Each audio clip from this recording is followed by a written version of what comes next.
నేటి రాశి ఫలాలు. మేషరాశి వారికి ఈరోజు ఆస్తి వివాదాలు తొలగి ఊరట చెందుతారు. వాహన వ్యాపారస్తులు ఎవరైతే ఉన్నారో వారు లాభాలను అందుకుంటారు.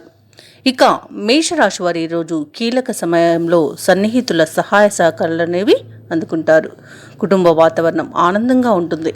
ఉద్యోగస్తులకు హోదాలనేవి పెరుగుతాయి. ఇక ఈరోజు మేషరాశి వారికి ఆకస్మిక ధనలబ్ధి అనేది కలుగుతుంది. మేషరాశి వారికి ఈరోజు సంపూర్ణమైన ఆరోగ్యం సిద్ధిస్తుంది. ఇక విదేశాలలో ఎవరైతే స్థిర నివాసం ఏర్పరచుకున్నారో వృత్తిపరంగా, విద్యాపరంగా, వ్యాపారపరంగా వారికి కూడా బాగుంటుంది. ముఖ్యంగా విదేశాలలో ఉద్యోగస్తులు ఎవరైతే ఉన్నారో వారికి స్థిరమైన మంచి ఉన్నత స్థానంలో ఉన్న ఉద్యోగం లభిస్తుంది. ఇక రాజకీయ నాయకులకు అనుకూలమైన వాతావరణం ఉంటుంది. భూక్రయ విక్రయాలు చేసేవారు లాభాలను గడిస్తారు. ఇక వివాహ సంబంధాలు ఎవరైతే చూస్తున్నారో వారికి వివాహ సంబంధం కుదిరే అవకాశం అయితే కనిపిస్తుంది. వ్యవసాయదారులకు పంట లాభం అనేది లభిస్తుంది.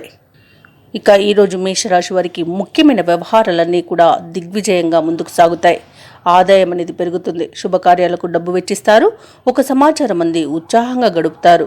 నిరుద్యోగులు ఎవరైతే ఉద్యోగ యత్నాలు చేస్తున్నారో ఆ ప్రయత్నాలన్నీ ఈరోజు సఫలమవుతాయి. అలాగే మేషరాశి వారు ఈరోజు పుణ్యక్షేత్రాలను సందర్శిస్తారు. దేవాలయ దర్శనం చేసుకున్నప్పుడు మీరు ముఖ్యంగా గుర్తుంచుకోవాల్సింది మీ ఇష్టదైవం యొక్క ఆరాధన అనేది మీకు మంచి చేస్తుంది. కాబట్టి తప్పకుండా దిశగా ప్రయత్నించండి.